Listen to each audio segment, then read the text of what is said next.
You've done everything you can to bring your car to a stop, just in the nick of time. And you just start to feel lucky. Then, whambo, your neck snaps back.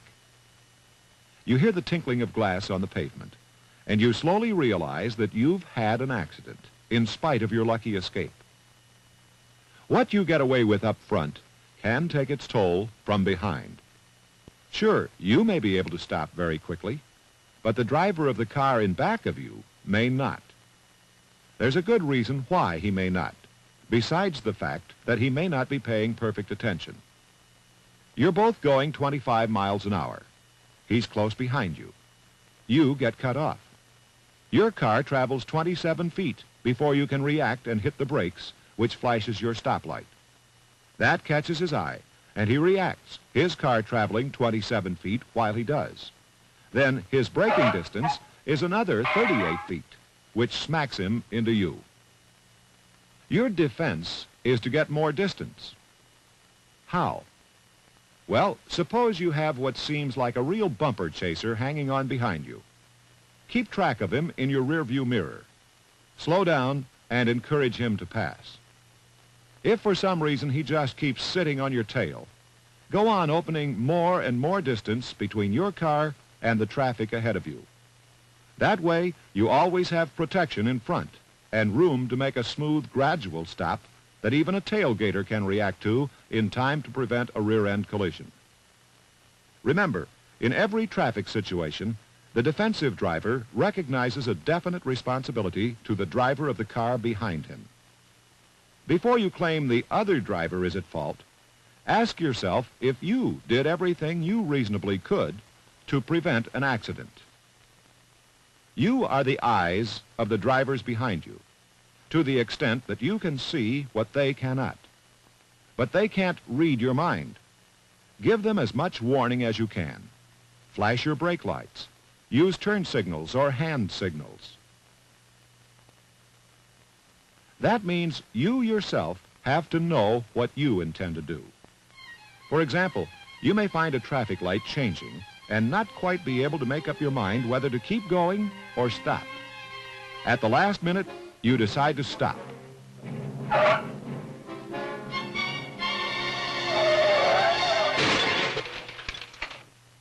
Just assuming you were the driver of the first car, you failed to prevent that accident.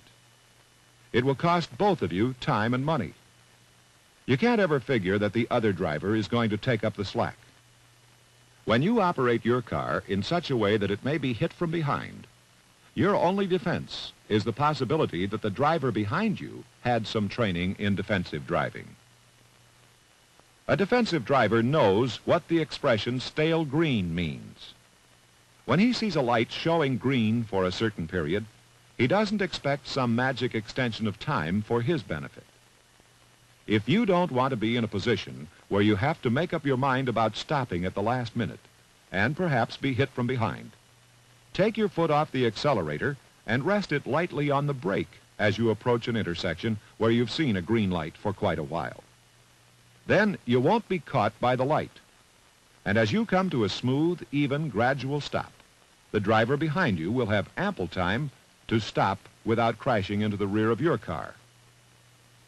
As you learn to be a defensive driver, you will be able to eliminate many of the needless crisis situations in traffic by keeping the drivers behind you in mind just as constantly as you do the drivers in front and to the sides.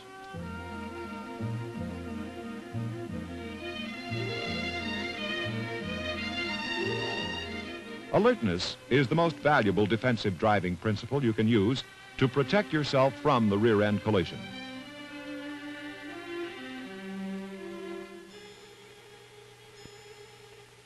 Become sensitive to what's going on in the traffic all around you.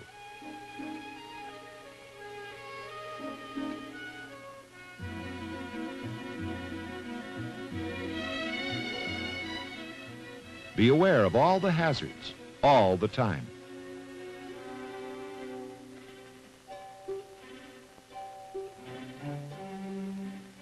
Check your rearview mirror frequently. Foresight is also very important in preventing the rear-end collision.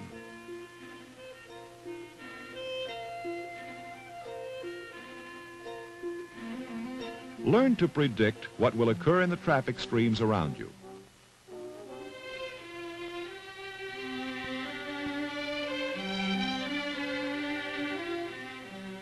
Try to look at the situation and tell what movements and changes can be expected. And then, always expect the unexpected.